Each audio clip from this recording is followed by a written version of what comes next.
आजकल हर तरफ स्मोक की वजह से गले खराब और खांसी हो रही है, तो इसके इलाज के लिए घर में आसानी से बनने वाले ये लड्डू आप एक दफ़ा बनाएं और पूरी सर्दी आपको खांसी नहीं होगी इंशाल्लाह। बिस्मिल्लाहिर्रहमानिर्रहीम। मैं हूं अमारा खान, आपको अपने चैनल कुकिंग विद अमारा में वेलकम करती हूं।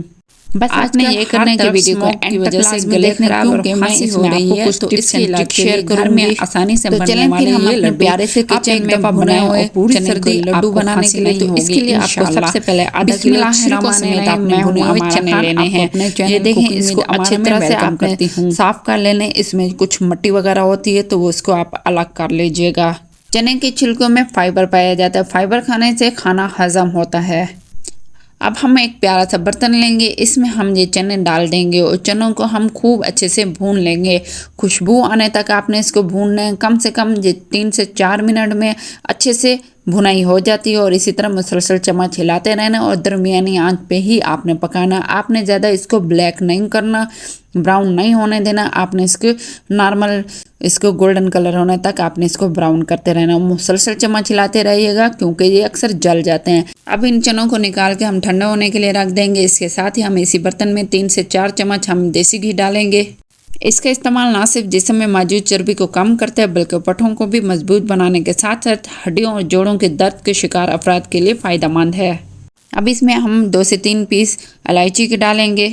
ये जिस्म के गैर ज़रूरी कोलेस्ट्रॉल और चर्बी को कम करता है, जिससे खाना हजम होने की रफ्तार तेज़ हो जाती है।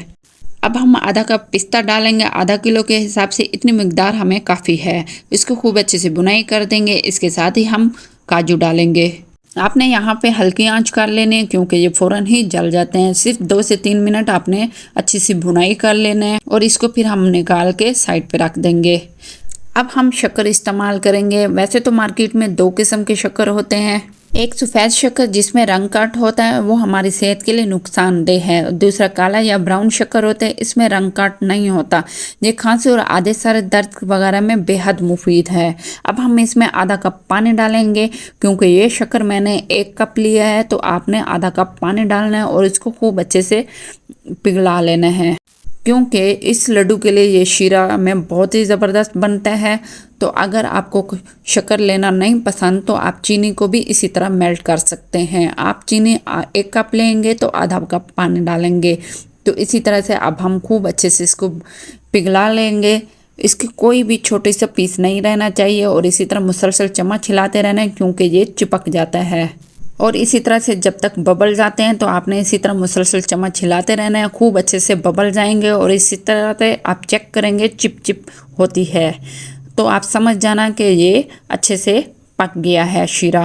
क्योंकि शीरा कभी भी बाद में सख्त नहीं होता है, ये इसी तरह मेल्टेड पड़ा रहता है। ये देखें माशाल्लाह से इसकी अच्छी सी इसकी शक्ल भी आने शुरू हो गई है और बबल भी गायब हो गए हैं। जब तक ये बबल्स गायब नहीं होते आपने मुसलसल इसको चम्मच हिलाते रहना है और मुसलसल इसको पकाते रहना है। आपने रुकना नहीं है, आपने इसमें चम्मच नहीं हिलाना छोड़ना नहीं है, मुसलसल चम्मच हिलाते रहना है। अब हम इसको 10 से 15 मिनट ठंडा होने के लिए रख देंगे। अब हम इन चनों को और इसके साथ ही सारे ड्राई फ्रूट्स को अच्छे से ग्राइंड कर लेंगे और बिल्कुल बारीक हमने पीस लेना है इसको। मैं उम्मीद करती हूँ आपको इतने तक वीडियो ज़रूर पसंद आई होगी, तो आप वीडियो को ज़रूर लाइक कीजिएगा और चैनल को सब्सक्राइब कीजिएगा। अब हम अलग बर्तन लेंगे और इसके अंदर ये किशमिश डाल देंगे। ये टोटली ऑप्शनल है, आप चाहें तो इस्तेमाल करें और चाहें तो आप स्किप भी कर सकते हैं। इसके साथ ही हम ये सारा पाउडर फॉर्म इसमें डाल देंगे चने और ड्राई फ्रूट का और इसी तरह से बारीक आप इसको मज़ीद बारीक करना चाहें तो आप कर सकते हैं, लेकिन मैंने इसको थोड़ा सा मोटा ही रहने दिया क्योंकि इससे लड्डू बहुत ही ज़बरदस्त लगते हैं, उसकी लुक भी बहुत ही प्यारी आती है। अब हम इसी तरह से ये शक्कर का शीरा डालेंगे। ये देखें माशाल्लाह से थोड़ा सा ठंडा हो गया है और ये इतना ही होना चाहिए कि आप इसको हाथ में ले सकें और इसको अच्छे से गूंद सकें। और अब हम इसी तरह से चम्मच के साथ इसको मिक्सिंग करते जाएंगे। माशाल्लाह से ज़बरदस्त से जो मिक्स हो गया और अब इसी तरह से हम लड्डू की शेप में इसको गोलाई शेप में लड्डू बनाते जाएंगे।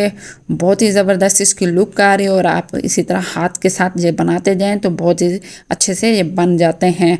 किसी किस्म के ऑयल लगाए बगैर ये बहुत अच्छे से लड्डू बन जाते हैं और बिल्कुल भी हाथ पे नहीं चिपकते। माशाल्लाह अल्हम्दुलिल्लाह बहुत ही लजीज और टेस्टी से भुने हुए छिलकों के लड्डू तैयार हो गए हैं और इससे मैं यकीन से कह सकती हूँ कि आपके ये पूरी सर्दियों में खांसी नहीं होने देगा और ना ही ये गला ख़राब होगा इंशाल्लाह। आप इसको ज़रूर इस्तेमाल कीजिएगा। अब हम न्यू रेसिपी के साथ मिलते हैं, तब तक के लिए अल्लाह हाफ़िज़। अपना बहुत ख्याल रखिएगा, दुआओं में याद रखिएगा।